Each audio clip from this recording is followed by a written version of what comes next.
नमो अरिहन्तानं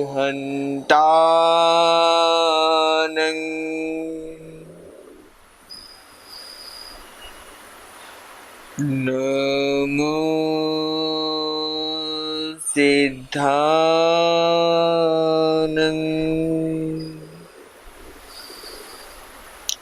नमो आयर्यानं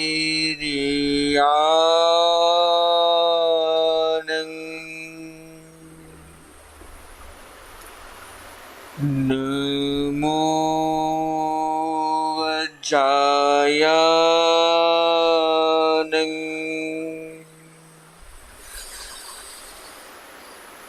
नमो Louis सब साहुनं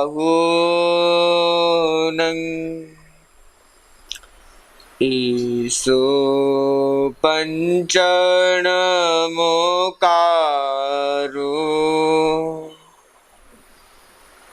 सब पावपनाशनो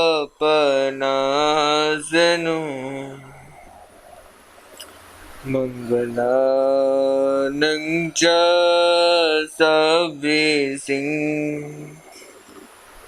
परमं हवै मंगलम्।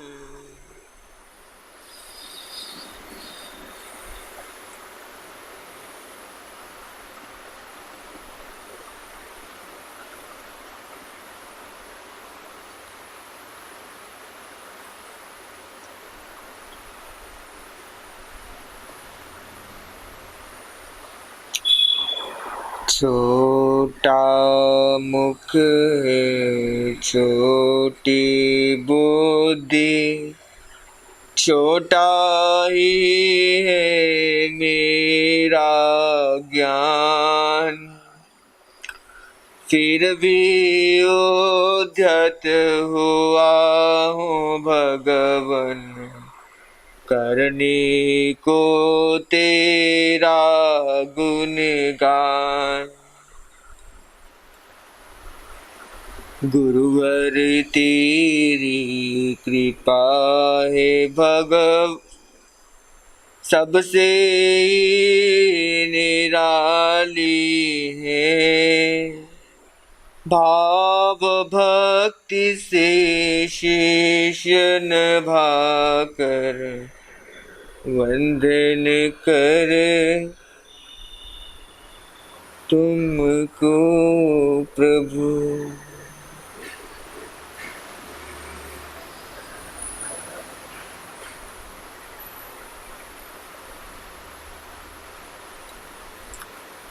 साहू गौयम पन्नाते, छिन्नो में संशयो इमो, नमो ते संशयातीत, सब सुतम हो यही।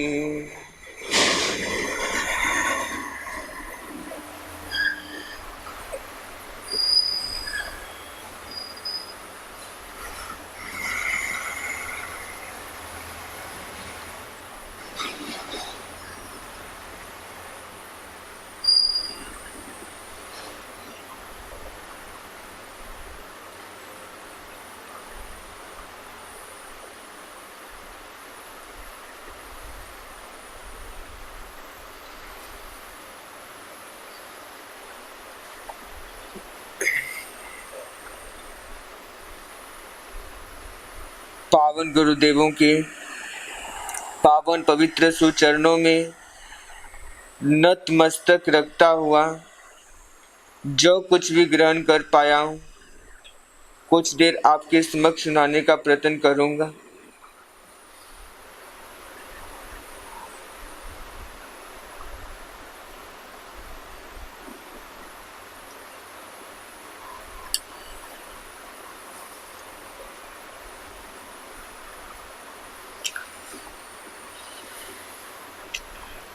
आज गुरु पूर्णिमा का परम पावन दिवस और आज वेदों के रचयिता वेद व्यास जी का भी आज जन्म दिवस के रूप में मनाया जाता है। वेद पूर्णिमा के रूप से भी इसको जाना जाता है। वेद नु मतलब भी ज्ञान होता है और ज्ञान नु मतलब ही गुरु होता है।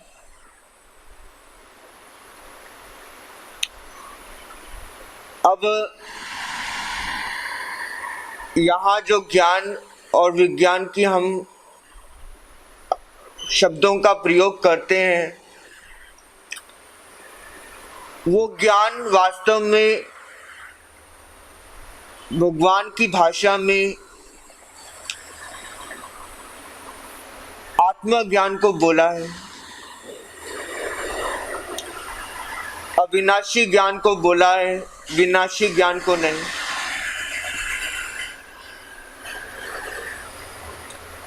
अविनाशी ज्ञान, आत्मानु ज्ञान, उसको सचमुच ज्ञान बोलते हैं। बाकी संसार में जो ज्ञान है, संसारिक ज्ञान है, वो विनाशी ज्ञान बोला जाता है। उसको यथार्थ ज्ञान की श्रेणी में हम नहीं रख सकते। कारण जो ज्ञान हमारे जीवन में सुख, शांति और समृद्धि ना दे, उस ज्ञान का हमारे जीवन में क्या लाभ और क्या प्रयोजन होगा।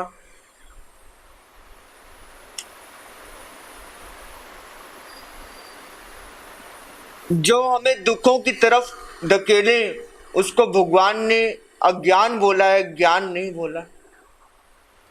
ये बात सुनने में, समझने में हो सकता है कड़वी हो, पर ये जीवन वास्तविक सत्य है। आज जीवन के इस चक्रव्यूह में ज्ञान की तलाश करते करते अज्ञानता की तरफ हमारा कदम आगे बढ़ रहा है।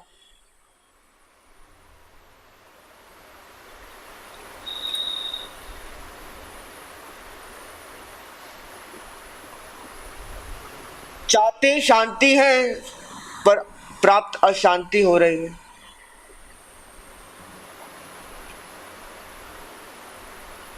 बोलने में तो आते हैं तमसो मां ज्योतिर्गम्य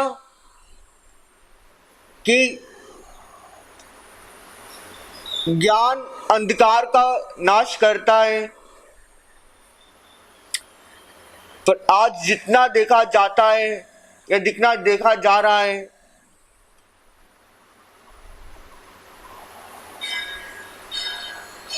पर दुख और क्लेश ही बढ़ रहा है। तो क्या ये सचमुच हम जो हमारे को प्राप्त हो रहा है, यह ज्ञान वास्तव में क्या हमारा रियल ज्ञान हम पाकर चल रहे हैं? ज्ञानियों ने ज्ञान किसे बोला, किसका ज्ञान करने को बोला, इसके लिए हम शास्त्रों का सहारा लेते हैं, संतों का सहारा लेते हैं, नाना नाना प्रकार के गुरुओं का सहारा लेते हैं, पर क्या कभी हमने अपने आप से पूछा कि जो मैं सहारा बाहर ढूंढ रहा हूं, क्या वो उससे मेरे को जीवन में परमानेंट समाधान प्राप्त हुआ? मेरी हर सॉल्यूशन का समाधान मुझे मिला।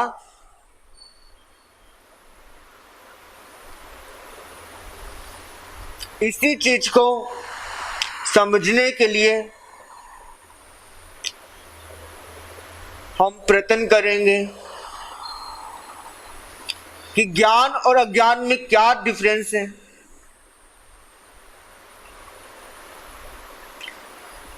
और कौन सा मूल अज्ञान है जिस कारण से हम वास्तव में दुख को पा रहे हैं।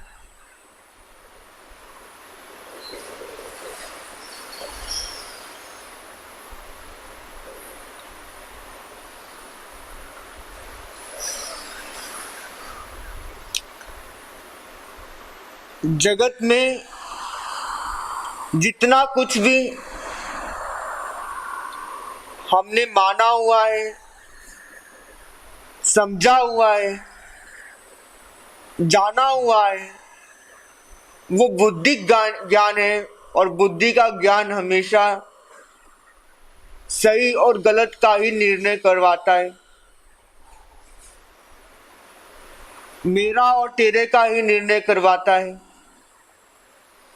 पर जो भगवान की भाषा में आध्यात्मिक ज्ञान है, आत्मानुज्ञान है, वहां जो जैसा है उसकी वैसी पहचान करवाता है।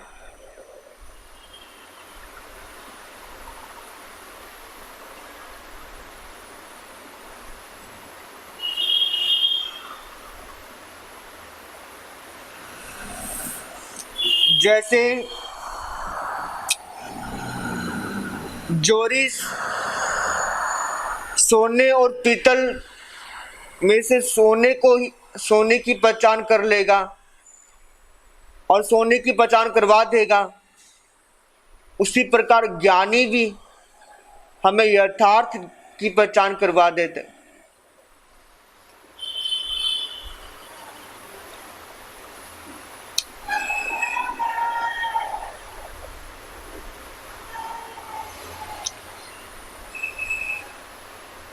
एक बार एक संत के पास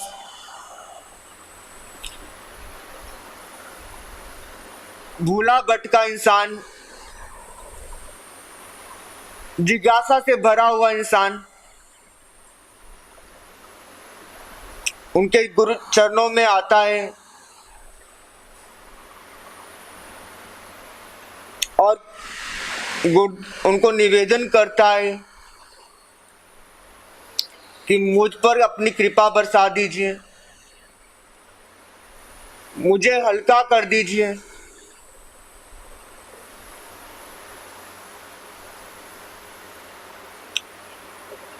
संत ध्यान में मगन होकर उसको बोलते हैं,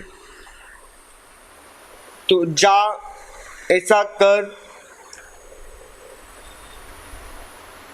पतला हो जा।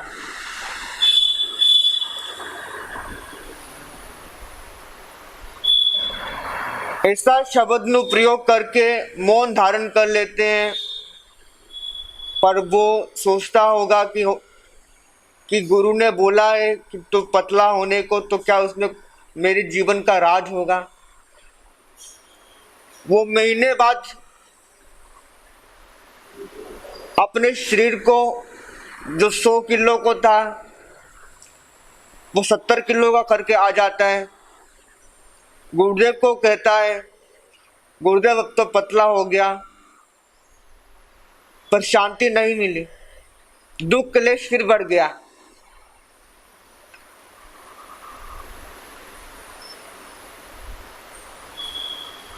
तो बताओ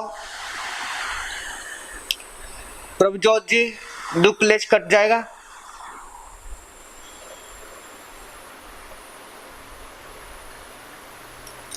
अपने को हमारी भी यही स्थिति है कि हम बाहरी शब्द को सुनकर बाहरी आचरण का अपनाने की कोशिश करते हैं।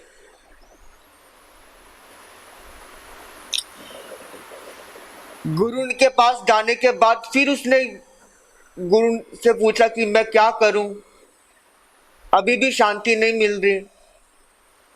तो गुरुदेव बोलते हैं अभी जा और पतला होकर आ। क्या? तो पतला होने की भावना के पीछे जो गुरु का आशय था, कहने का जो तात्पर्य था, वो फिर भी समझ नहीं पाया।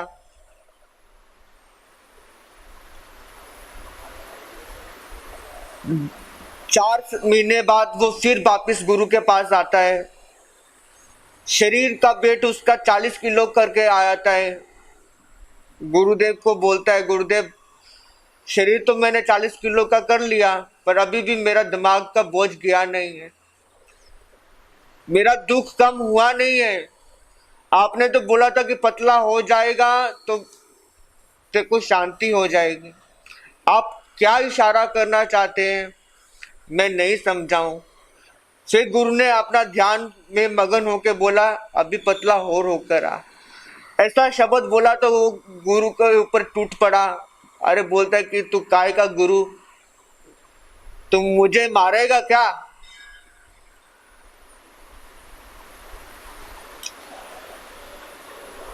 तो गुरुदेव मुस्कुराते हुए बोलते हैं अरे ओ मूर्ख बंदे, तेरे को पतले की परिभाषा समझ नहीं आई। तेरे अंदर जो क्रोध लोभ का कचरा है उसको पतला करके आ।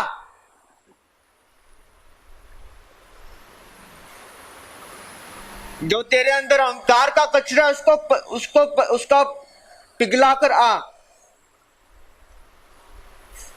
पर तू तो अपने शरीर को पतला करने में लगा हुआ है।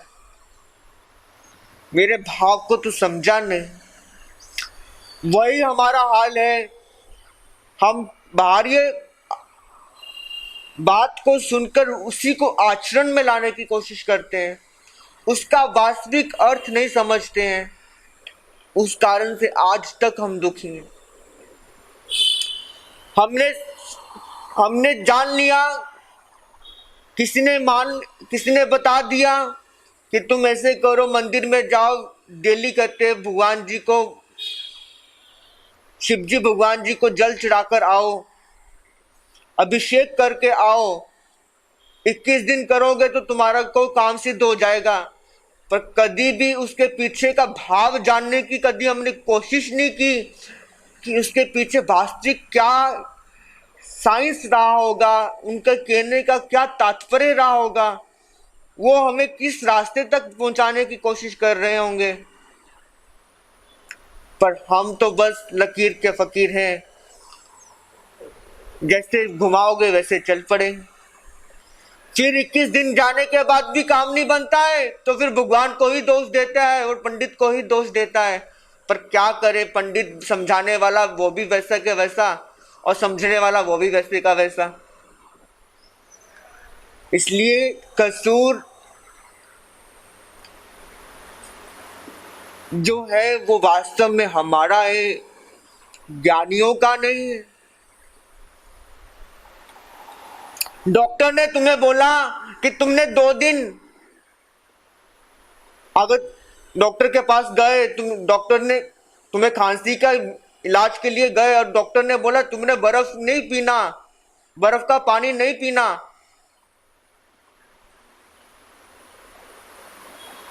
तो वो डॉक्टर के कहने पे बर्फ का पानी पीना तो छोड़ देता है, बर्फ खाना भी छोड़ देता है। पर उसको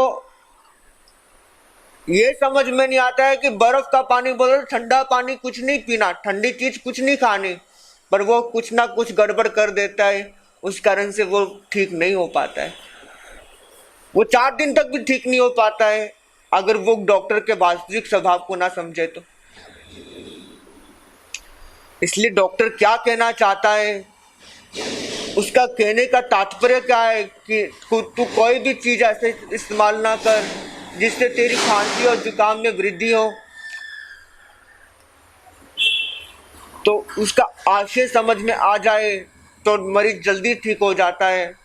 उसी प्रकार यदि गुरु मिल जाए और गुरु की बात का आशय समझ में आ जाए तो गुरु का मिलने का एक दिन और एक वचन भी बहुत हो जाता है। गुरु के दर्शन का एक दिन और गुरु के दर्शन के वचन का एक पालन भी हो जाए, गुरु के वचन का एक पालन भी तुम्हारे भव सागर से पार उतारने वाला हो सकता है।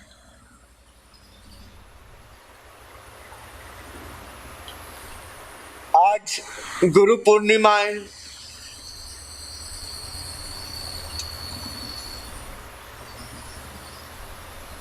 तो आज गुरु के चरणों में अरदास करते हैं, प्रार्थना करते हैं कि हे गुरुदेव, कुछ भी हो जाए, आपके ज्ञान से, आपके बताए हुए मार्ग से हम कभी विचलित ना हो, ऐसी हमें शक्ति दें। और एक छोटा सा भजन, मुझे अपना बना लेना, मैं आया शरण तेरी, मुझे अपना बना लेना, जो लिखता मेरी उसे दिल से भुला देना।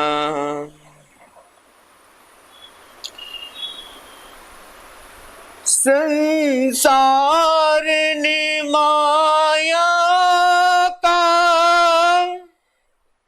चक्कर ये चलाया है,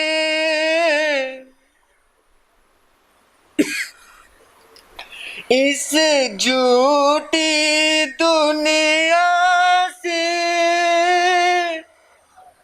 क्या रिश्ता बनाया है,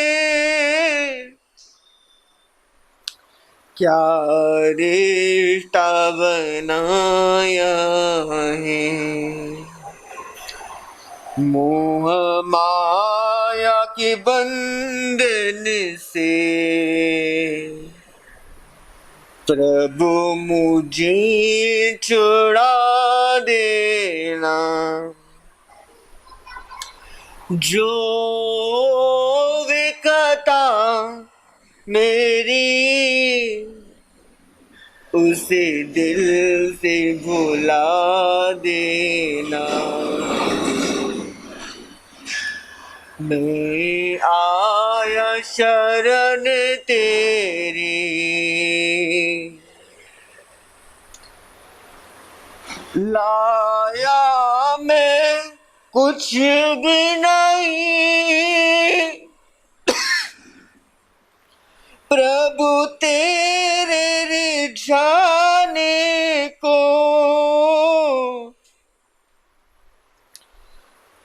मन को बिन साफ किया, तेरा नाम दे आने को, तेरा नाम दे आने को। पापों की दल दल से मुझे पार लगा देना, जो विकता मेरी उसे दिल से बुला देना। इस भोगों की दुनिया में मन माया में उलझा, ना मन को शांति मिली, ना जीवन ही सुलझा, ना जीवन ही सुलझा, सच्चा सुख पाने को मंजिल पे पहुंचा देना, जो विकता मेरी उसे दिल से भुला देना।